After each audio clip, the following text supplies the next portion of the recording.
आपका अपना channel India A1 news, जो रखे आपको A1।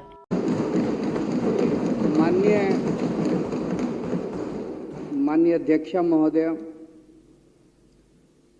आज मैं सदन को एक कहानी सुनाना चाहता हूं।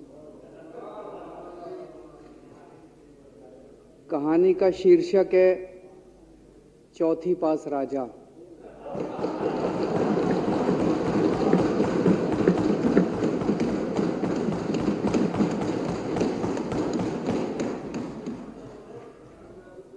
आपने बचपन में राजा रानी की बहुत कहानियां सुनी होंगी। मेरी कहानी में रानी नहीं है,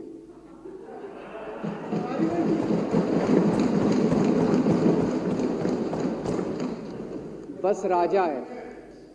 ये एक ऐसे राजा की कहानी है अध्यक्ष महोदया,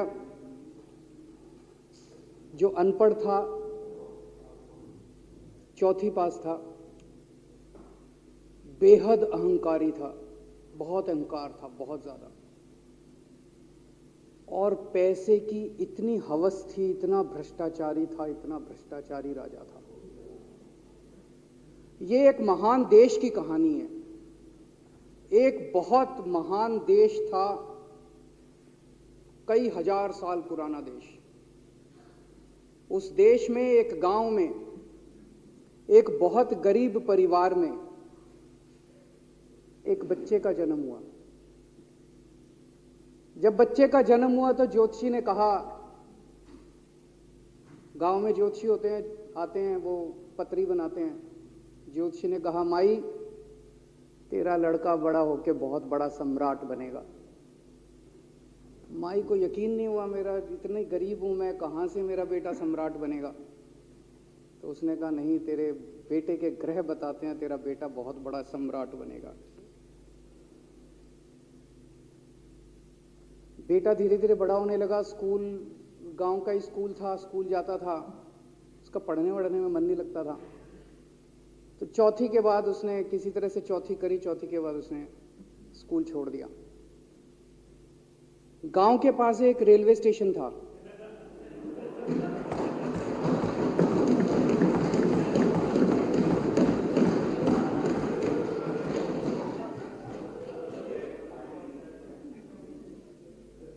तो घर का खर्चा चलाने के लिए वो लड़का वहां स्टेशन पे चाय बेचता था।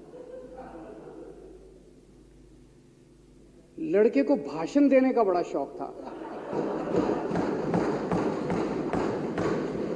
सारे गांव के लड़कों को इकट्ठा कर लेता, आसपास के गांव के भी इकट्ठा कर लेता, सामने वो खाट डाल लेता, उस पर चढ़ जाता और भाषण देता। धीरे धीरे आसपास के गांव के लड़के भी इकट्ठे हो गए। जिस भी चीज में भाषण देता, एक बार शुरू हो जाता तो बंद ही नहीं होता। अब ज्योतिषी ने कहा था, लड़का बड़ा हुआ, बड़ा होके एक दिन उस महान देश का वो राजा बन गया। पूरे देश में उसका नाम हो गया चौथी पास राजा। लोग उसको चौथी पास राजा कहते थे। अब उसे आता जाता कुछ था नहीं, पढ़ा लिखा था नहीं। अफसर आते, कुछ अंग्रेजी में चपर चपर करते, उसको समझ नहीं आता। अफसर जो मर्जी उससे साइन करा के ले जाते, जो मर्जी उससे साइन करा के ले जाते। अब वो कुछ पूछे अफसरों से तो उसे भी शर्म आती थी कि मैं पूछूंगा तो उनको लगेगा अनपढ़ आदमी है, पता चल जाएगा। तो उसके भी दिल में ये रहता था, यार मैं पूछूं ना पूछूं। पता नहीं किस किस चीज पे उसने चौथी पास राजा ने साइन कर दिए। फिर धीरे धीरे राजा को ये बुरा लगने लगा, यार ये मेरे को चौथी पास कहते हैं।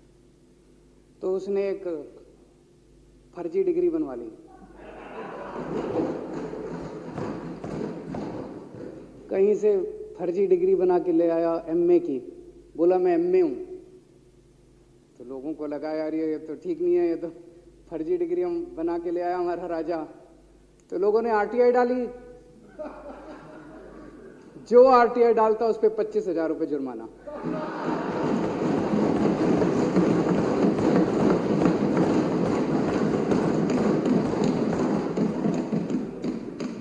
आपके नेता की बात नहीं कर रहा। आप लोग भी हंस सकते हो।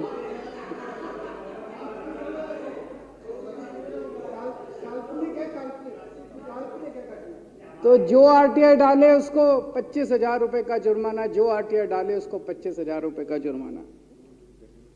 एक दिन कुछ लोग गए चौथी पास राजा के पास, बोले जी एक बड़ा धांसू आइडिया लेके आए हैं। बोले बताओ। बोले जी नोटबंदी कर दो, भ्रष्टाचार खत्म हो जाएगा देश से। तो उसने कुछ पूछा, उसे कुछ समझ नहीं आया राजा को क्या कह रहे हैं क्या नहीं, पर उसे लगा यार कुछ धांसू आइडिया होगा। उसने एक दिन रात को 8 बजे टीवी चैनलों पे जाके नोटबंदी कर दी। बोला सारे नोट बंद। पूरे देश में हाहाकार मच गया, तड़प गए लोग, धंधे बंद हो गए, दुकानें बंद हो गई, लोग बेरोजगार हो गए, बुरा हाल हो गया पूरे देश। लंबी लंबी लाइनें लग गई पूरे देश के अंदर। लोगों ने जाके उसको कहा जी नोटबंदी कर दो, आतंकवाद खत्म हो जाएगा। ना आतंकवाद खत्म हुआ, ना भ्रष्टाचार खत्म हुआ, देश बर्बाद हो गया। वो महान देश जिसका वो राजा बना था, वो देश 10 साल 15 साल 20 साल पीछे चला गया उस नोटबंदी से, उस चौथी पास राजा की वजह से। एक दिन कुछ लोग गए उस राजा के पास, बोले जी खेती खूब बड़ी हो जाएगी, ये किसानों के कानून पास कर दो। अब उसको कुछ अकल नहीं थी राजा को, अनपढ़ राजा था। उसने साइन कर दिए, 3 काले कानून पास हो गए किसानों के। पूरे देश के किसान सड़कों पे, जगह जगह मोर्चे, 750 किसानों की मौत हो गई 1 साल के अंदर। अंत में राजा को वो कानून वापस लेने पड़े। धीरे धीरे देश की समस्याएं बढ़ती गई, क्योंकि राजा ऐरे गहरे। इससे पहले एक और राजा आया था, मोहम्मद बिन तुगलक। वो भी ऐसे ही करता था, कभी उसने देश की राजधानी बदल दी, कभी बोला मैं चमड़े के सिक्के बनाऊंगा। उसी तरह से ये था अनपढ़ राजा, कुछ भी कर देता था। अब राजा को एक दिन लगा यार मैं तो राजा बन गया, पता नहीं कितने दिन रहूंगा। तो उसकी गरीबी में जो जीवन उसने जिया था, उसे लगा यार पैसे तो कमाने चाहिए। पैसे कैसे कमाऊं?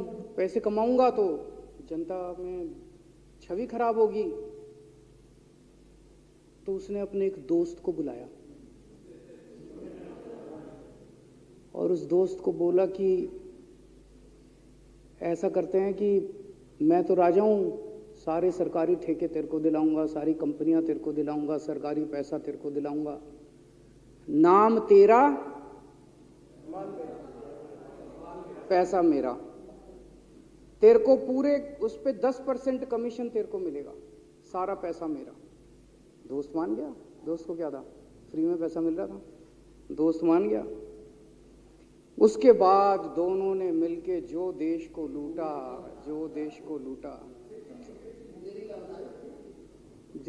लूटा। सबसे पहले वो दोस्त आया, बोला सर सबसे पहले बैंकों को लूटते हैं। तो वो बोला वो कैसे यार, बैंकों को लूटेंगे तो ये तो ठीक नहीं है। बोला नहीं ऐसे करते हैं, आप किसी बैंक के चेयरमैन को बुलाओ, उसको बोलो कि वो मेरे को लोन देगा। तो बोला लोन देगा तो वापस करना पड़ेगा। बोला वापस कौन करेगा, वापस थोड़ी करना है, आप राजा हो, वापस नहीं करना, लोन दिला दो बस। तो राजा ने एक बैंक के चेयरमैन को बुलाया, बोला इसको लोन दे। तो वो चेयरमैन की सिट्टी पिट्टी गुम हो गई, यार मैं तो मर जाऊंगा, फंस जाऊंगा, वो भाग गया। तो फिर उन्होंने ढूंढ ढांड के एक ऐसा चेयरमैन चुना जो कि सरासर भ्रष्टाचारी, जिसके ऊपर 10 फाइलें खुली हुई, जिसके ऊपर 10 केस चल रहे, उसको बुलाया। बोला देख तेरे को चेयरमैन बना रहे हैं, अब तू 10,000 करोड़ रुपए दे दे इसको, नहीं तो तेरे को जेल भेजेंगे। जेल जाना है कि पैसे दे रहा है? उसने कहा माई बाप मैं जो कहोगे जहां कहोगे साइन कर दूंगा। उसने 10,000 करोड़ रुपए का लोन उसके दोस्त को दे दिया। ऐसे करते करते 1,00,000 2,00,000 करोड़ रुपए इन्होंने बैंकों से लूट लिए। राजा ने, चौथी पास राजा ने और उसके दोस्त ने मिलकर 2-2.5 लाख करोड़ रुपए बैंकों से लूट लिए। अब बैंकों से पैसा लूटने के बाद उन्होंने देश को खरीदना चालू किया। सबसे पहले उन्होंने देश के एयरपोर्ट खरीदे, पहले 6 एयरपोर्ट खरीदे, फिर उन्होंने बिजली कंपनियां खरीदी, फिर उन्होंने बिजली के दाम बढ़ा दिए पूरे देश के अंदर, फिर उन्होंने सी पोर्ट खरीदने चालू कर दिए, फिर उन्होंने कोयले खदानें ले ली, फिर इन्होंने पुलिस को भेज भेज के जो लोगों की कंपनियां थी, प्राइवेट लोगों की कंपनियां, यहां बंदूक रख रख के उनकी कंपनियां छीन ली राजा ने और उसके दोस्त ने। हाहाकार मच गया पूरे देश के अंदर। इतनी महंगाई हो गई, इतनी महंगाई हो गई पूरे देश में। पहले गैस 400 रुपए सिलेंडर होती थी, चौथी पास राजा के आने के बाद 1100 रुपए सिलेंडर हो गई। पहले पेट्रोल 71 रुपए होता था, 97 रुपए हो गया। पहले डीजल 57 रुपए होता था, 90 रुपए लीटर हो गया। जब पेट्रोल के दाम बढ़ गए, डीजल के दाम बढ़ गए, तो सारी चीजों के दाम बढ़ गए देश के अंदर। हाहाकार मच गया। सब चीजों पे इसने और इसके दोस्त ने कब्जा। दूध पहले 46 रुपए होता था, 66 रुपए लीटर हो गया। बच्चों को माएँ दूध पिलाने लायक नहीं बची, घरों के अंदर छोटे छोटे बच्चों के दूध छीन लिए इसने राजा ने।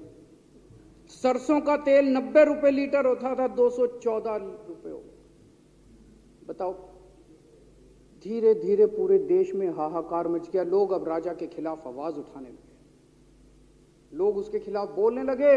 तो राजा ने कह दिया, जो मेरे खिलाफ बोलेगा पकड़ के जेल में डालो। एक के बाद एक राजा ने लोगों को पकड़ पकड़ के जेल में डालना शुरू कर दिया। किसी ने राजा का कार्टून बना लिया, उसको भी जेल में डाल दिया। किसी ने राजा का नाम गलत ले दिया, उसको भी जेल में डाल दिया। किसी टीवी चैनल वाले ने राजा के खिलाफ लिख दिया, उसको भी पकड़ के जेल में डाल दिया। किसी जज ने राजा के खिलाफ कोई ऑर्डर कर दिया, उसको भी पकड़ के जेल में डाल दिया। ना जजों को छोड़ा, ना पत्रकारों को छोड़ा, ना मीडिया को छोड़ा, ना व्यापारियों को छोड़ा, ना उद्योगपतियों को, किसी को नहीं छोड़ा। राजा ने पकड़ पकड़ के उसने चौथी पास राजा ने सबको जेल में डालना चालू कर दिया। एक महान देश कहां से कहां पहुंच गया। उसी देश के अंदर एक छोटा सा राज्य था, उस राज्य का एक मुख्यमंत्री था।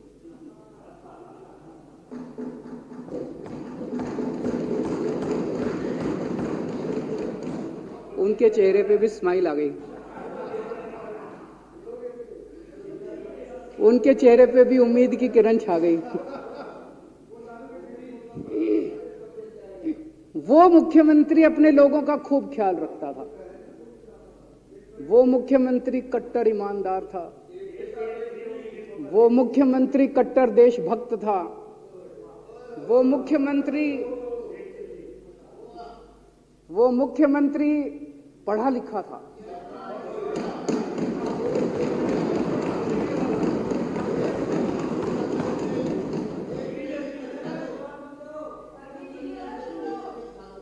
उस मुख्यमंत्री ने अपने लोगों को महंगाई से छुटकारा दिलाने के लिए बिजली मुफ्त कर दी। भाई साहब, उसके बाद तो चौथी पास राजा पागल हो गया। उसने बुला के जो हड़काया उस मुख्यमंत्री को कि तेरी हिम्मत कैसे हुई। उसे लगा राजा ने तो सारी बिजली कंपनियों पे कब्जा कर रखा था। उसे लगा अगर ये बिजली मुफ्त करने लग गया तो बाकी देश में तो मेरा बेड़ा गर्क, मेरी बिजली कंपनियां लुट जाएंगी, ऐसे कैसे चलेगा। उसने उसको कहा, खबरदार, तूने बिजली मुफ्त की। मुख्यमंत्री नहीं माना। धीरे धीरे उस मुख्यमंत्री ने अपने गरीबों के स्कूल ठीक करने चालू कर दिए। तो राजा ने उसको बुला के और हड़काया। राजा बोला, ये क्या कर रहा है तू, स्कूलों के में बच्चों को पढ़ाता है, तू स्कूल खोल रहा है, ये बंद कर, ये सब, ये नहीं चलेगा इस देश का। वो नहीं माना मुख्यमंत्री। फिर उसने मुख्यमंत्री ने सबके इलाज मुफ्त कर दिया, सबके लिए शानदार मोहल्ला क्लिनिक खोल दिए, इलाज मुफ्त कर दिया। राजा तो बिल्कुल ही पागल हो गया। धीरे धीरे जनता को पता चला कि राजा कैसा है। एक दिन लोगों ने उस राजा को उखाड़ के फेंक दिया।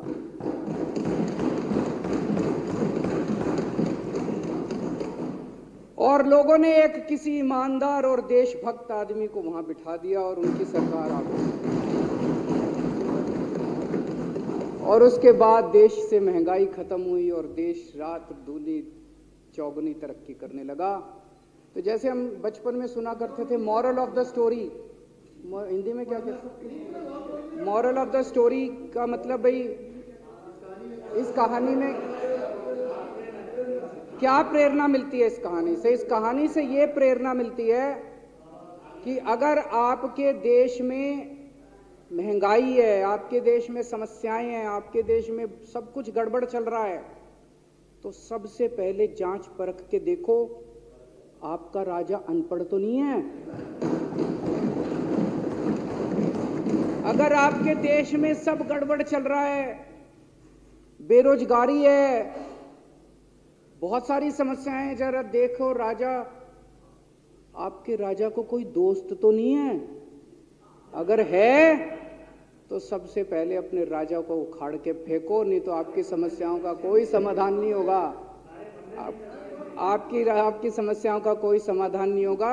वो पढ़ा करते थे, अंधेर नगरी चौपट राजा, सवा शेर बाजी सवा शेर खाजा। बहुत बहुत शुक्रिया।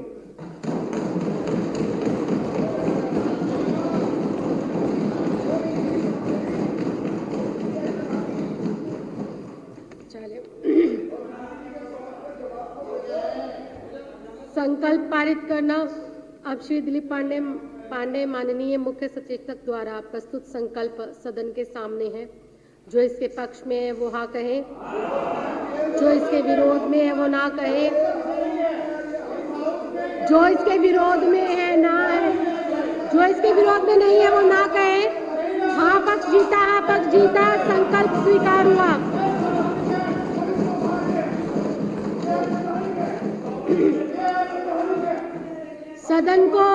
सदन को अनिश्चितकाल